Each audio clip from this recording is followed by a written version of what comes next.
नमस्कार साथियों, आप सभी का बहुत बहुत स्वागत है आपके अपने ऑनलाइन इंस्टीट्यूट निशांत ज्ञान के यूट्यूब प्लेटफॉर्म पर। मैं नितिन उपाध्याय आप सभी का स्वागत करता हूं, अभिनंदन करता हूं आज की अपनी इस वीडियो पर। मित्रों, आज जो है लगातार हम पर्यावरण की क्लासेज आपको यूपी टेट स्पेशल को लेकर के दे रहे हैं। मेरा प्रयास है कि यूपी टेट स्पेशल को लेकर के जितने भी पर्यावरण से संबंधित क्लासेज बन सकती हैं उतना मैं आपके लिए बनाने का प्रयास करूँगा। और निश्चित रूप से ये सभी क्लासेज आपके यूपी टेट में पर्यावरण वाले सेशन में 25+ नंबर दिलाने के लिए पर्याप्त रहेंगे। तो मैं आपसे एक ही रिक्वेस्ट करूंगा, अगर आप चैनल पे नए हैं चैनल को सब्सक्राइब करके बेल आइकन को। आज हम बात करने वाले हैं सुपर टेट एग्जाम, जो उत्तर प्रदेश में सहायक अध्यापक पात्रता परीक्षा होती है प्राइमरी लेवल के लिए। उसके लिए महत्वपूर्ण बुक के बारे में, जो कि बेस्ट बुक है चक्षु पब्लिकेशन की बुक। आप इसे जो है अगर 2022 में सुपर टेट देने वाले हैं तो आपको मार्केट में और फ्लिपकार्ट, अमेजॉन हर जगह यह बुक अवेलेबल है। आप इस बुक को खरीद सकते हैं। मैं मार्केट के तमाम सारी किताबों का रिव्यू करने के बाद आपको चक्षु पब्लिकेशन सजेस्ट कर रहा हूं, आप इसे खरीद सकते हैं। ठीक है, बहुत ही बेहतरीन तरीके का बुक है। इसमें जो है समस्त स्टडी गाइड बुक है। इस बुक को लेने के बाद आपको जो है कोई भी बुक लेने की आवश्यकता नहीं पड़ेगी। 5000 से ज़्यादा बहुविकल्पीय प्रश्न दिए गए हैं। इस बुक की खासियत यह है कि इसमें जो है संपूर्ण जो पिछले दो बार पेपर सुपर टेट का हुआ है उसका भी हल प्रश्न पत्र दिया गया है और संपूर्ण अध्यायवार इसमें थ्योरी दी गई है। निश्चित रूप से अगर आप इस बुक को लेते हैं तो आप अपनी सफलता को सुनिश्चित कर पाएंगे। इसमें जो आपके समस्त जो आपके सिलेबस है उस सिलेबस को बहुत ही महत्वपूर्ण तरीके से बताया गया है और उसमें कौन कौन से चैप्टर से कितने कितने नंबर पिछली दोनों परीक्षाओं में पूछे गए हैं वह भी आपके सामने आप देख रहे हैं कि लगातार आपसे डिस्कस किया गया है। और बहुत ही बेहतरीन बुक है, इसमें कोई दो राय नहीं है। अपनी सफलता को सुनिश्चित करना है तो चक्षु पब्लिकेशन की बुक आपके लिए इंपॉर्टेंट है। इसमें देखिए आपका जो सिलेबस है वह भी बहुत ही बेहतरीन तरीके से बताया गया है और आप देख सकते हैं इसमें किस तरीके के मतलब की पेपर क्वालिटी है। आप उत्तर प्रदेश के जो पेपर हुए हैं आप इसे भी देख सकते हैं। बहुत ही बेहतरीन तरीके से आपको पेपर दिखाए जा रहे हैं, पीडीएफ के माध्यम से आप देख सकते हैं। पेपर बहुत बेहतरीन है। और उसके बाद मैं बात करूं मित्रों, इस बुक की सबसे बड़ी खासियत यह है कि इसमें जो है गलती की संभावना बहुत ही ना के बराबर है ना, गलती बहुत ही ना के बराबर है। आप इस बुक को पूर्णतः आंख बंद करके इस पर भरोसा कर सकते हैं। और इसका जो सॉल्यूशन किया गया है, सॉल्यूशन भी बहुत ही डिस्क्राइब करके किया गया है, ऐसा नहीं है बहुत ही सटीक इसका वो कर दिया गया है। पेपर का सॉल्यूशन बहुत ही डिस्क्राइब तरीके से इसका सॉल्यूशन किया गया है, तो आप इस बुक को ले सकते हैं। ठीक है, तो आइए चलिए इसके प्रैक्टिस सेट के बारे में बात कर लेते हैं। इसके प्रैक्टिस सेट कौन कौन से हैं। ठीक है, स्टडी गाइड बुक के साथ साथ आप जो है इसका प्रैक्टिस सेट जरूर लीजिएगा, क्योंकि गाइड बुक पढ़ने के साथ साथ आप प्रैक्टिस से ही बहुत निखार आपके अंदर आएगा। तो आप जो है इसका प्रैक्टिस सेट जरूर लीजिएगा। 3000 से ज़्यादा इसमें बहुविकल्पीय प्रश्न प्रैक्टिस सेट में मिल जाएंगे और 5000 से ज़्यादा बहुविकल्पीय प्रश्न आपको यहाँ पे मिल जाएंगे। टोटल 8000 से ज़्यादा प्रश्न पत्र आपको मिल जाएंगे। ठीक है, और उसके बाद बात करें तो इसमें भी 2 साल पेपर दिया गया है और 20 प्रैक्टिस सेट दिया गया है। आप इसे मार्केट से, अपनी बगल के दुकान से, या इसे फ्लिपकार्ट या अमेजन से हर जगह से आप इसे खरीद सकते हैं। धन्यवाद। चलिए इस वीडियो में हम बात करेंगे मित्रों भारत की मिट्टियों के बारे में, और भारत की मिट्टियों के उन्हीं से क्वेश्चन उन्हीं का बात बिल्कुल करेंगे जो आपकी परीक्षा में लगातार पूछे गए हैं। अगर भारत की मिट्टियों का चैप्टर पढ़ाया जाए तो अगर कोई भूगोल के शिक्षक आपको पढ़ाएंगे तो निश्चित रूप से 1-2 दिन भारत की मिट्टियों पर ही चलाएंगे क्लास, और लगभग 1.5 घंटे की क्लास 2 दिन चलेगी, तब जाकर के भारत की मिट्टियाँ कंप्लीट होंगी। लेकिन हमारा उद्देश्य आपको ज्ञान देना नहीं होता है, हमारा उद्देश्य होता है स्मार्टली आप लोग यूपी टेट के लिए इतने स्पेशल तैयार हो जाइए, यूपी टेट का एक भी क्वेश्चन आपसे बाहर नहीं जाना चाहिए। हमारा उद्देश्य बिल्कुल यही है। ठीक है, चलिए बात करते हैं मित्रों भारत की मिट्टियों के बारे में। तो भारत में कितने प्रकार की मिट्टियां पाई जाती हैं, सबसे पहला क्वेश्चन यही है। तो भारत में जो है 8 प्रकार की मिट्टियां पाई जाती हैं, या भारत में 8 भागों में मिट्टियों को विभाजित किया गया है। ठीक है, ये किसने विभाजित किया है, तो भारत के कृषि अनुसंधान परिषद ने इसे विभाजित किया है। एक संस्थान है भारतीय कृषि अनुसंधान परिषद। ठीक है, आपसे क्वेश्चन पूछा जा सकता है कि भारतीय कृषि अनुसंधान परिषद का मुख्यालय कहां पर स्थित है। तो इसका मुख्यालय मित्रों नई दिल्ली में स्थित है। कहां स्थित है, नई दिल्ली में इसका मुख्यालय स्थित है। ठीक है, चलिए आगे बात करते हैं। ये 8 प्रकार की मिट्टियां कौन कौन सी हैं, शायद यहां से क्वेश्चन आपसे पूछा जा सकता है। 3 दिया रहेगा, एक कोई अलग मिट्टी दे दिया रहेगा। आपसे क्वेश्चन पूछा जाएगा कि भारतीय कृषि अनुसंधान परिषद के द्वारा निम्नलिखित में से कौन सी मिट्टी का भाग नहीं है। इस तरीके से आपसे क्वेश्चन पूछा जा सकता है। पहली है जलोढ़ मिट्टी, दूसरी है लेटेराइट मिट्टी, तीसरी है पीटमय या जैव मिट्टी से कहते हैं, चौथी है काली मिट्टी, 5वीं है मरुस्थलीय मिट्टी, 6ठी है वनीय मिट्टी, 7वीं है लाल मिट्टी, 8वीं है क्षारीय मिट्टी। मित्रों 8 प्रकार की यही मिट्टियां हैं। कौन कौन सी, जलोढ़, लेटेराइट, पीटमय या जैव मिट्टी, चौथी है काली मिट्टी, मरुस्थलीय मिट्टी, वनी मिट्टी, लाल मिट्टी या क्षारीय मिट्टी। मित्रों क्वेश्चन कहाँ कहाँ से पूछा जाता है मैं आपको बता रहा हूँ। आगे जो मैंने फैक्ट लिखे हैं मात्र यहीं से आपके क्वेश्चन बनेगा। अर्थात कुछ लोग कहते हैं कि भैया आपने बहुत शॉर्ट में पढ़ाते हैं। मित्रों मैं शॉर्ट में इस वजह से पढ़ाता हूँ क्योंकि काफ़ी चीज़ें मुझे पता है, काफ़ी चीज़ें मैं छोड़ता हूँ, ब्लैंक करके चलता हूँ। वो चीज़ें जो है आपको क्वेश्चन आंसर के माध्यम से ही समझ में आएंगी, निश्चित रूप से अभी आप उसे नहीं समझ पाएंगे, ठीक है। इसी वजह से मैं उसे छोड़ देता हूँ। देखिए यहाँ पर दिया गया है सबसे पहला क्वेश्चन आपसे, जलोढ़ मिट्टी से सबसे ज़्यादा क्वेश्चन पूछा जाता है। क्या पूछा जाएगा कि भारत में जलोढ़ मिट्टी कितने भाग पर पाई जाती है। तो भारत के जितनी भी मिट्टियाँ हैं इसके 22% भाग पर जो है जलोढ़ मिट्टी पाई जाती है, ठीक है। भारत में 22% भाग पर जलोढ़ मिट्टी पाई जाती है और जलोढ़ मिट्टी में जो है उर्वरकता बहुत ज़्यादा होती है, ठीक है। भारत में जो जलोढ़ मिट्टी होती है इसकी उर्वरकता बहुत ज़्यादा होती है। जलोढ़ मिट्टी के प्रकार से क्वेश्चन पूछे जाते हैं। यह जो जलोढ़ मिट्टी होती है मित्रों, यह नदियों के द्वारा लाई गई मिट्टी होती है। मित्रों जलोढ़ मिट्टी के दो प्रकार होते हैं, ध्यान रखिएगा, एक होता है खादर, एक होता है बांगर, ठीक है। अब खादर और बांगर किसे कहते हैं मित्रों, ये जलोढ़ मिट्टी का ही प्रकार है। नदियों के द्वारा लाई गई मिट्टियाँ जहाँ पे पुरानी मिट्टी अर्थात जहाँ पे बाढ़ का पानी नहीं पहुँचता है उसे हम बांगर मिट्टी कहते हैं। अर्थात अगर बाढ़ का पानी पहुंच जाएगा तो उसके ऊपर एक नई परत जम जाएगी तो वह नवीन जलोढ़ मिट्टी हो जाएगी। अगर बाढ़ का पानी वहां नहीं पहुंचा तो पुरानी जलोढ़ मिट्टी रहेगी। तो जो बांगर होता है ये बांगर को जो है पुरानी जलोढ़ मिट्टी कहा जाता है। पुरानी जलोढ़ मिट्टी को बांगर कहा जाता है। कैसे आप याद करेंगे बांगर खादर कैसे होता है। बांगर का मतलब कहते हैं बांगरू टाइप का, तो बांगरू मतलब पुराना, मतलब एकदम समझ लीजिए कि लुच्चा पुच्चा, मतलब बहुत ही पुराना, है ना। तो जो बहुत ही पुराना होता है उसे हम बांगर बोलते हैं। तो बांगर जो है पुरानी जलोढ़ मिट्टी को कहा जाता है। आगे बात करें मित्रों खादर किसे कहते हैं, तो नवीन जलोढ़ मिट्टी को खादर कहते हैं। अर्थात जो खादर वाला क्षेत्र होता है इस क्षेत्र में जो है नदी का पानी पहुंचता रहता है और प्रतिवर्ष जो है इसके जो उर्वरकता होती है वह लगातार जो है परिवर्तित होती रहती है, ठीक है।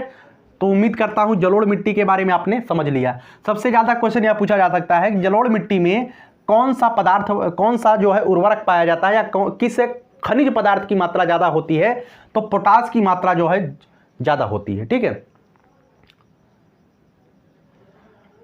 जलोढ़ मिट्टी में किस उर्वरक या किस रसायन की मात्रा अधिक होती है, आपसे यह क्वेश्चन पूछा जा सकता है कि जलोढ़ मिट्टी में किस रसायन या किस उर्वरक की मात्रा अधिक होती है। तो पोटास की मात्रा जो है जलोढ़ मिट्टी में सर्वाधिक होती है, ठीक है। जलोढ़ मिट्टी में मित्रों कौन कौन सी फसल उगाई जाती है, तो ध्यान रखिएगा आपके इर्द गिर्द में जो मिट्टियां हैं वो जलोढ़ मिट्टी ही हैं। धान इसमें होता है, गेहूं होता है, मक्का होता है, तिलहन होता है, दलहन होता है, इत्यादि जो पदार्थ होते हैं, जो खाद्यान्न होते हैं, ये जो है जलोढ़ मिट्टी में उगाई जाती है। आपके आसपास ज़्यादातर जो है जलोढ़ मिट्टी पाया जाता है। पूरे उत्तर प्रदेश में सबसे ज़्यादा मिट्टी की बात करें जलोढ़ मिट्टी ही पाई जाती है, ठीक है। चलिए आगे बात करें मित्रों, अब जलोढ़ मिट्टी आपने देख लिया, जलोढ़ मिट्टी का किस तरीके से निर्माण होता है। जलोढ़ मिट्टी का निर्माण कैसे होता है, नदियों के द्वारा लाई गई मिट्टियों से होता है, ठीक।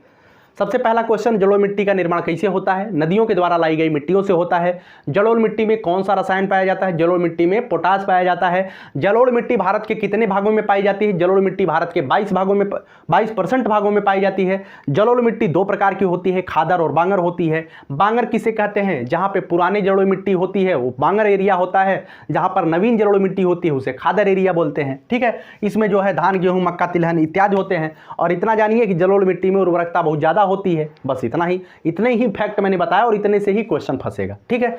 आगे जलोढ़ मिट्टी के बाद जो आपके लिए इंपॉर्टेंट है मित्रों वो है काली मिट्टी, ठीक है। आपको बिल्कुल इसी तरीके से नोट्स में लिखना है काली मिट्टी। मित्रों काली मिट्टी का निर्माण जो है ज्वालामुखी के फूटने से होता है। काली मिट्टी का निर्माण कैसे होता है, ज्वालामुखी के फूटने से। जलोढ़ मिट्टी का निर्माण नई नदियों के द्वारा लाई गई मिट्टियों से, लेकिन काली मिट्टी का निर्माण कैसे होता है, ज्वालामुखी के फूटने से होता है। और ज्वालामुखी के फूटने से आग्नेय चट्टानों से इसका निर्माण होता है। आपसे चट्टान से भी क्वेश्चन पूछा जा सकता है, इसका निर्माण किस चट्टान से होता है, तो आग्नेय चट्टानों से इसका निर्माण होता है, ज्वालामुखी के फूटने से होता है, ठीक है। काली मिट्टी का एक अन्य नाम भी है, यह भी आप नीचे नोट करके लिखिएगा। काली मिट्टी को हम रेगुर मिट्टी भी बोलते हैं। एक क्वेश्चन पूछा गया है, काली मिट्टी को रेगुर मिट्टी भी कहा जाता है, ठीक है। इस बात को ध्यान रखिएगा। मित्रों काली मिट्टी में क्या क्या पाया जाता है, यहाँ तो आपने देखा कि जलोढ़ मिट्टी में जो है केवल और केवल क्या पाया जाता है, पोटास पाया जाता है। लेकिन इसमें जो है काली मिट्टी में आयरन पाया जाता है, चूना पाया जाता है, एल्युमिनियम पाया जाता है। आयरन, चूना, एल्युमिनियम और मैग्नीशियम। आयरन, चूना, एल्युमिनियम और मैग्नीशियम, ये सभी जो है काली मिट्टी में पाए जाते हैं। मुझे मैग्नीशियम का नाम सुनकर के एक क्वेश्चन याद आता है जो मैंने आपको पढ़ाया था और मैंने कहा था कि यह यूपी टेट के लिए बहुत ही ज़्यादा इंपॉर्टेंट है। क्या मैंने पढ़ाया था? मैंने पढ़ाया था क्लोरोफिल में कौन सा खनिज पदार्थ पाया जाता है। अर्थात भोजन, जब पत्तियों की सहायता से जब पौधे भोजन बनाते हैं प्रकाश संश्लेषण की क्रिया में, उस समय कौन सा खनिज पदार्थ क्लोरोफिल या भोजन बनाने में मदद करता है? तो मैग्नीशियम ही वह पदार्थ होता है जो भोजन बनाने में पत्तियों की मदद करता है या वृक्ष की मदद करता है। ठीक है, चलिए आगे बात करते हैं मित्रों। काली मिट्टी का रंग काला क्यों होता है? ठीक है, काली मिट्टी का रंग काला इस वजह से होता है क्योंकि मैग्नेटाइट एवं जीवाश्म इसमें जो है बहुत ज़्यादा पाया जाता है। काली मिट्टी में क्या क्या होता है? मैग्नेटाइट एवं जीवाश्म बहुत ज़्यादा पाए जाते हैं, इस वजह से इनका रंग कैसा हो जाता है? काला हो जाता है। ठीक है, काली मिट्टी को रेगुर मिट्टी कहा जाता है। अभी हमने बताया काली मिट्टी को रेगुर मिट्टी कहा जाता है। और काली मिट्टी में मित्रों सबसे ज़्यादा जो फसल उगाई जाती है वो होती है कपास।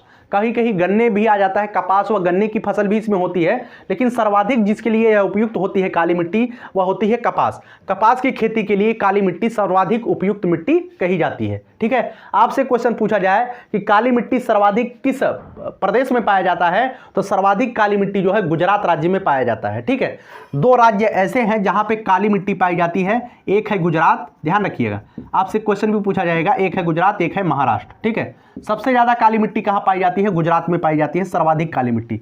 लेकिन आप सभी लोग अभी आपने सुना कि काली मिट्टी में सर्वाधिक कपास का उत्पादन होता है। काली मिट्टी तो सर्वाधिक गुजरात में पाई जाती है, लेकिन कपास का सर्वाधिक उत्पादन जो है महाराष्ट्र में होता है, यह भी ध्यान रखिएगा। कपास का सर्वाधिक उत्पादन कहां होता है? महाराष्ट्र में होता है। ठीक है, चलिए उम्मीद करता हूं काली मिट्टी के बारे में आपने बेहतर तरीके से देख लिया, जलोढ़ मिट्टी और काली मिट्टी। अब आपसे कौन सा क्वेश्चन पूछा जा सकता है? आपसे लाल मिट्टी के बारे में क्वेश्चन पूछा जा सकता है, क्योंकि यहां से भी क्वेश्चन पहले आया है। तो लाल मिट्टी के बारे में कुछ फैक्ट देख लीजिए। लाल मिट्टी का निर्माण कैसे होता है? कायांतरित सेलों के विघटन एवं वियोजन से होता है। अभी आपने देखा जलोढ़ मिट्टी का निर्माण नदियों द्वारा लाई गई मिट्टियों से। उसके बाद काली मिट्टी का निर्माण आग्नेय चट्टानों से होता है, ज्वालामुखी के फूटने से होता है। अभी आपने देखा कि लाल मिट्टी का निर्माण कैसे होता है? लाल मिट्टी का निर्माण जो है कायांतरित सेलों के विघटन एवं वियोजन से होता है। विघटन एवं वियोजन का मतलब होता है जुड़ाव और टुड़ाव। ठीक है, जुड़ाव या टुड़ाव, समझ रहे हैं ना क्या क्या कहने का प्रयास कर रहा हूं? शब्द चयन नहीं कर पा रहे हैं। जुड़ाव हो जाए या तोड़फोड़ हो जाए, इनके निर्माण से, इन्हीं के परिणाम स्वरूप जो है काली मिट्टी का निर्माण होता है। किससे? कायांतरित सेलों से होता है। ठीक है, आगे बात करते हैं। लाल मिट्टी में सिलिका व आयरन पाया जाता है। आपसे क्वेश्चन किया जाएगा कि लाल मिट्टी में क्या क्या पाया जाता है, तो लाल मिट्टी में जो है सिलिका व आयरन पाया जाता है, इस बात को ध्यान रखिएगा। ठीक है, इसका रंग लाल क्यों होता है? आपसे यह क्वेश्चन पूछा जाएगा। जैसे काली मिट्टी का रंग काला क्यों होता है? मैग्नीशियम और जीवाश्म की वजह से काली मिट्टी का रंग काला होता है। उसी तरीके से लाल मिट्टी का रंग लाल क्यों होता है? क्योंकि इसमें जो है लौह ऑक्साइड की अधिकता होती है। ठीक है, अब लाल मिट्टी तो आप लोग कहेंगे कि भैया इसमें लाल मिट्टी है कि नहीं है? हाँ, यहाँ पे है लाल मिट्टी। तो लाल मिट्टी जो है, लाल मिट्टी क्यों लाल होती है? तो लाल मिट्टी लाल होती है लौह ऑक्साइड के कारण। मित्रों लैटेराइट मिट्टी के बारे में, मित्रों आपको मैं 8 मिट्टियों के बारे में थोड़ी थोड़ी जानकारी दूंगा, जो कि आपके यूपी टेट के लिए बहुत ही ज़्यादा इंपॉर्टेंट होगा। ठीक है, यूपी टेट के लिए जो इंपॉर्टेंट होगा उसकी ही मैं जानकारी यहाँ पे देने वाला हूँ। सबसे पहली बात, लैटेराइट मिट्टी का रंग कैसा होता है? अभी आपने लाल मिट्टी पढ़ा, लाल मिट्टी का रंग लाल होता है, लेकिन लैटेराइट मिट्टी का रंग जो है उससे भी लाल होता है। तो लैटेराइट मिट्टी का रंग जो है लाल मिट्टी की अपेक्षा और भी ज़्यादा लाल होता है। ठीक है, लैटेराइट मिट्टी में क्या क्या पाया जाता है? तो लैटेराइट मिट्टी में लोहा, एल्युमिनियम और चूना पाया जाता है। ठीक है, आपसे क्वेश्चन तो नहीं पूछा जाता है, लेकिन हाँ आप लोग नोट्स बना रहे हैं तो नोट्स में जरूर लिखिएगा कि लैटेराइट मिट्टी में लोहा, एल्युमिनियम और चूना पाया जाता है। ठीक है, आगे बात करें मित्रों, आयरन व एल्युमिनियम ऑक्साइड की बहुलता इसमें होती है। जब लोहा और एल्युमिनियम इसमें पाया जाता है तो इसके ऑक्साइड की इसमें बहुलता होती है, तो लोहा को हम आयरन बोलते हैं, एल्युमिनियम को एल्युमिनियम ही कहेंगे। तो आयरन और एल्युमिनियम ऑक्साइड की बहुलता इसमें पाई जाती है। बस इतना ही आपको ध्यान रखना है। ये जो लैटेराइट मिट्टी होती है मित्रों, ये लैटेराइट मिट्टी जो है पश्चिमी दक्षिणी भारत में पाया जाता है ना। दक्षिणी भारत के जो पहाड़ी वाले इलाके हैं वहाँ पे इसकी मात्रा पाई जाती है। ठीक है, ये बहुत ही उबड़ खाबड़ होते हैं, या यूँ समझिए कि दक्षिण भारत में सर्वाधिक होता है, लेकिन इतना समझिए कि ये पहाड़ों पर पाए जाते हैं। ये पहाड़ों पर पाए जाते हैं और इसमें जो खेती होती की जाती है ना, ये चाय की खेती इसी में होती है। ठीक है, चाय जो होता है, इस चाय या कॉफ़ी की खेती, चाय या कॉफ़ी की खेती जो है इसी में होता है। ठीक है, चलिए आगे बात करें मित्रों, इतना ही चीज़ें आपको ध्यान रखनी है। इसका रंग गहरा लाल रंग होता है, क्यों होता है और इसमें क्या क्या पाया जाता है, बस इससे ज़्यादा आपको जानकारी नहीं लेनी है। मित्रों क्षारीय मृदा के बारे में थोड़ी सी जानकारी आप ले लीजिए। क्षारीय मृदा किसे कहते हैं? मित्रों क्षार और लवण की जो विशेष मात्रा होती है, इस क्षारीय मृदा में क्या होता है, क्षार और लवण दोनों पाया जाता है और इसकी जो है विशेष मात्रा इसमें मिली हुई होती है। ठीक है, अब कोई परसेंटेज नहीं है कितने परसेंट पाया जाता है। यह जो है कहाँ पाई जाती है? अर्धशुष्क एवं दलदली क्षेत्रों में यह पाई जाती है। जो क्षारीय मृदा होती है अर्धशुष्क और दलदली क्षेत्रों में पाई जाती है। जैसे देखिए एक कैसे होता है कि कहीं पर जो है, कहीं पर किसी स्थान पे नाले का पानी चला गया, बरसात का ही पानी चला गया, बरसात का पानी चला गया, बहुत दिनों तक बरसात का पानी है, लेकिन बरसात का पानी धूप से जो है नहीं अवशोषित हो रहा है। बरसात का पानी के ऊपर कोई पत्थर टाइप का रखा गया है, बरसात का पानी वहीं सड़ जाता है, सड़ करके बहुत धीरे धीरे वाष्पित होता है। एक समय आएगा बरसात का पानी खत्म हो जाएगा, लेकिन वो ऊपर से सूर्य का प्रकाश तो पा नहीं रहा है कि वह डायरेक्ट अवशोषित कर ले। अब वह सड़ करके धीरे धीरे खत्म हो रहा है पानी। जब धीरे धीरे पानी खत्म होगा तो उस एरिया में जो है पानी तो उड़ जाएगा, लेकिन पानी के ऊपर जो है लवण की मात्रा पाई जाएगी, फांफी जम जाएगी। किसमें? मिट्टी में।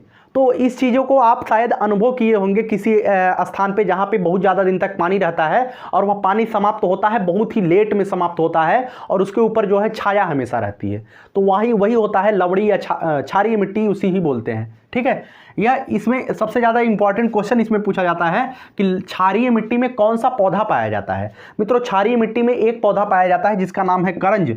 करंज नाम का यह दलहनी मैंने लिख लिया है, इसे आप दलहनी कर लीजिएगा, है ना। करंज नाम का एक दलहनी पौधा इसमें पाया जाता है। इंपॉर्टेंट क्वेश्चन है, वीवीआई करके ध्यान रखिएगा। क्षारीय मिट्टी में कौन सा पौधा पाया जाता है? तो करंज नाम का दलहनी पौधा पाया जाता है। मित्रों अब जो है आगे वन मृदा के बारे में बात करते हैं। अभी आपने देखा लैटेराइट मृदा, क्षारीय मृदा, अब वन मृदा के बारे में बात करते हैं। मित्रों वन मृदा क्या होती है? वन मृदा का मतलब वन में जो मृदा पाई जाती है उसे वन मृदा बोलेंगे। ठीक है, वन में जो मृदा पाई जाएगी उसे वन मृदा बोलेंगे। अब वन में कैसी मृदा? जब घने जंगल होते हैं, जब घने जंगल होते हैं और पतझड़ के महीने में पत्तियां गिरती हैं, तो पत्तियों को कोई बहारने थोड़ी आता है कि बटोर करके उठा के फेंक दे, ऐसा तो होता नहीं है। वहीं पर पत्तियां पड़ी हुई रहती हैं और जब पत्तियां वहीं पर पड़ी हुई रहती है 1 साल 2 साल 4 साल में पत्तियों का मोटा अंबार लग जाता है, तो क्या पत्तियां सड़ती हैं? वहीं पर पत्तियां सड़ती है और वहीं पर उसी पत्तियों के सड़ने से जो है मिट्टी का निर्माण होता है और जिस मिट्टी का निर्माण होता है उसे ही हम बोलते हैं वनीय मृदा। ठीक है, इसे मैंने लिखा है प्राकृतिक परिस्थितियों के बीच इसका निर्माण होता है, पत्तियों के कूड़े से इसका निर्माण होता है, मृदा में सर्वथा नमी होती है। मित्रों आप सभी लोग जानिएगा, जब इसके ऊपर हमेशा पेड़ रहेगा तो इसके मृदा में सर्वाधिक नमी रहेगी कि नहीं रहेगी। बस आपको इसका उद्देश्य यही है कि आपसे सिचुएशन क्रिएट करके यूपी टेट में क्वेश्चन पूछा जाएगा।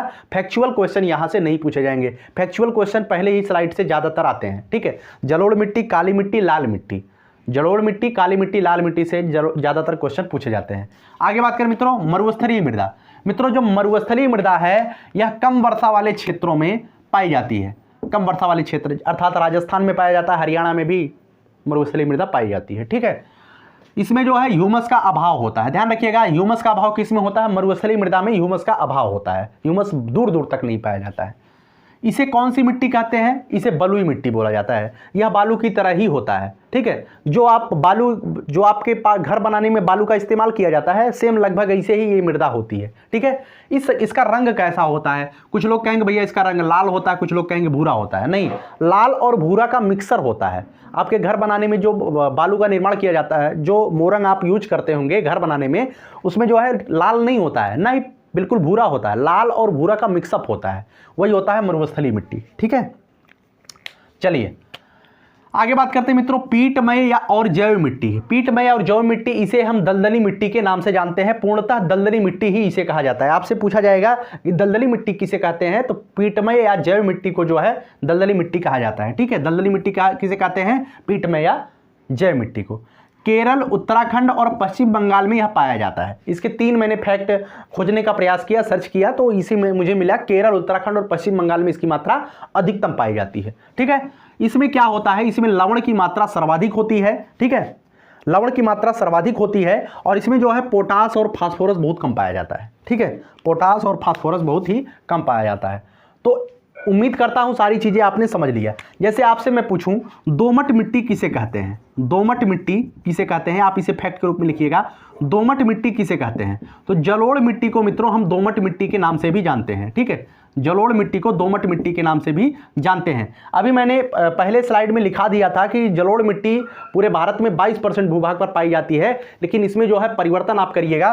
पूरे भारत में जो मैंने गूगल पे देखा उसमें लिखा गया है 40% भूभाग पर जो है जलोढ़ मिट्टी पाई जाती है भारत देश के, तो आप उसमें परिवर्तन कर लीजिएगा। ठीक है, जो चीज़ें इसमें छूट रही होंगी, जैसे कुछ फसलें होती हैं, इसमें कौन सी फसल ज़्यादा होती है, इसमें कौन सी फसल कम होती है, जब मैं क्वेश्चन आंसर के माध्यम से आपको प्रैक्टिस कराऊंगा उसमें जो है मैं बहुत ही बेहतर तरीके से कराऊंगा, क्योंकि क्वेश्चन आंसर मेरा प्रयास रहेगा क्वेश्चन आंसर डिजिटल तरीके से आपको कराया जाए, व्हाइट बोर्ड के माध्यम से नहीं, डिजिटल तरीके से, और लाइव डिस्कशन किया जाए। बहुत ही जल्द उसकी व्यवस्था करने का हम प्रयास कर रहे हैं।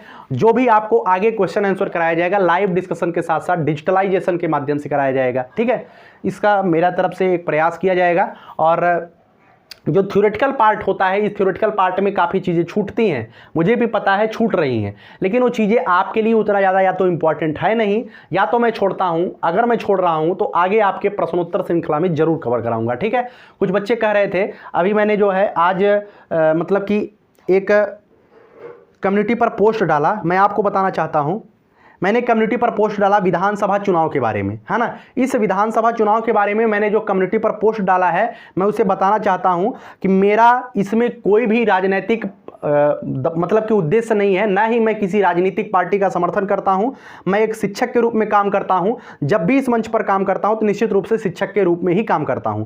मैंने इसमें लिखा कि इसमें कुछ भी गलत मेरी तरफ से नहीं लिखा गया है। मैं केवल आपसी सौहार्द और भाईचारा रखने का प्रयास किया और यह बताने का प्रयास किया कि निश्चित रूप से विधानसभा चुनाव आते जाते रहेंगे, चुनाव आते जाते रहेंगे, लेकिन हमारी और आपकी जो आपसी भाईचारा है, जो सौहार्द है, जो प्रेम है, वो बना रहना चाहिए। शायद आपकी विचारधारा हमारी विचारधारा से अंतर खाती हो, हमारी विचारधारा से मेल न खाती हो, लेकिन मानव के प्रति जो मानवीयता होती है वो लगातार बना रहना चाहिए। ठीक है, मैंने इसमें लिखा है उत्तर प्रदेश हो या कोई भी राज्य हो, विधानसभा चुनाव हो या लोकसभा चुनाव हो, यह पूरे भारत में महापर्व के रूप में मनाया जाता है। यह आधुनिक लोकतंत्र को परिभाषित करता है। अब राजा का बेटा राजा नहीं बनता है। देश हित और राष्ट्र हित और समाज हित में पूरी तन्मयता से काम करने वाला कोई भी व्यक्ति जो राजा बनने योग्य है वह राजा बनता है और उसे राजा बनना भी चाहिए। ठीक है, हमारा भारतीय संविधान जनता जनार्दन के द्वारा दिए गए जनाधार को सिरोधार्य करते हुए पूरी तन्मयता और ईमानदारी के साथ राष्ट्रहित में सेवा करने के लिए प्रेरित करता है और यही हमें सिखाता है हमारा राष्ट्रीय संविधान।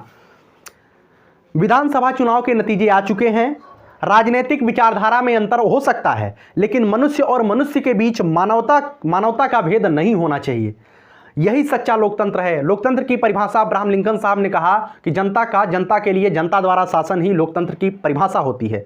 जीत और हार कोई भी खेल हो, चाहे वह राजनीतिक हो या सामाजिक हो, हर एक खेल में हमेशा जीत और हार होता है। किसी की जीत होगी, किसी की हार होगी। मैं किसी भी पार्टी का समर्थक बनकर के आपके बीच नहीं आता हूं। हमारी विचारधारा कुछ भी हो, लेकिन मैं किसी पार्टी का समर्थक नहीं हूं। मैं मतलब कि थंबनेल लगाता था, उसमें पीला कलर कभी लग गया, कभी किसी का कलर लग गया। तो विधानसभा चुनाव में इतने बच्चे मोटिवेट थे, उन्होंने यहां तक बोल दिया, एक दिन मैंने पीला लगाया तो उन्होंने दूसरा कुछ पार्टी बना दिया। ये लाल कलर लग गया तो दूसरा कुछ बता दिए। अब भाई कलर तो किसी न किसी कलर का यूज करूंगा ही। अब किसी कलर का यूज कर दिया तो लोग बता देते हैं आप उसी पार्टी के समर्थक हो। मेरा किसी पार्टी से कोई लेना देना नहीं है। मैं एक स्वतंत्र जो है आम नागरिक हूं, बस इतना जानिएगा। ठीक, हमें आपसी सौहार्द और भाईचारे को कायम रखते हुए अपने भविष्य के लिए चिंतन करना चाहिए। हमें अपने भविष्य को लेकर के लगातार प्रयास करना चाहिए, बेहतर को और बेहतर बनाने का प्रयास करना चाहिए। कुछ लोग कहेंगे सर भर्ती नहीं आएगी तो क्या होगा। मैं निश्चित रूप से बता दूं, आगे भर्तियां आई हैं, पीछे भर्तियां आई हैं, पीछे लगातार आप देख रहे हैं, चाहे किसी की भी सरकार रही हो, चाहे बहन जी की सरकार रही हो, चाहे अखिलेश जी की सरकार रही हो, चाहे योगी जी की सरकार रही हो, लगातार भर्तियां आती रही हैं और निश्चित रूप से आगे भी भर्तियां आती रहेंगी। ऐसी पॉजिटिविटी के साथ ही हमें पढ़ाई करना है। अगर अपने दिमाग में हम निगेटिविटी ला देंगे कि फलाने की सरकार बन जाएगी तो भर्ती नहीं आएगी, तो निश्चित रूप से हम पीछे जाएंगे। हमें पॉजिटिविटी बना करके और पिछले रिकॉर्ड को देखते हुए पढ़ाई करनी है कि लगातार के सरकार कोई भी पार्टी की सरकार बने, लगातार जो है रोजगार पे बात लोग करते हैं, नहीं करेंगे तो आगे फिर समस्या होगी, हम लोगों के लिए समस्या होगी। और पीछे भी भर्तियां आई हैं तो निश्चित रूप से पॉजिटिविटी बना करके हमें पढ़ना है कि आगे भी भर्तियां आएंगी, और कोई भी भर्ती कभी भी आए हमें उसमें एक स्थान लेना है। बस हमें राजनीति नहीं करनी है, एक पद से मतलब होना चाहिए, एक स्थान से मतलब होना चाहिए। जिस दिन आप हार जाएंगे अपनी पढ़ाई से, अपने जिंदगी के वसूलों से, अपने जिंदगी के जो आपका उद्देश्य है, जिस दिन आप हार जाएंगे ना, सबसे ज्यादा जो दुख होगा वो आपको नहीं। आप सोचते हैं कि आप किसी पार्टी के समर्थक हैं तो उस पार्टी को आपके लिए दुख होगा, नहीं, उस पार्टी को आपके लिए दुख नहीं होगा। जो चिंता की लकीरें, जो दुख होगा वो निश्चित रूप से आपके माता पिता के चेहरों पर परिलक्षित होगा। इसी वजह से मैं कहता हूं, आपकी सफलता और आपकी असफलता से केवल और केवल आपके माता पिता ही सीधे सीधे उससे परिलक्षित होंगे, सीधे सीधे उससे आहत होंगे। कोई दूसरा व्यक्ति आपके सफलता और असफलता से कोई मतलब नहीं होता है, चाहे वह कोई राजनीतिक पार्टी हो, चाहे वह कुछ भी हो।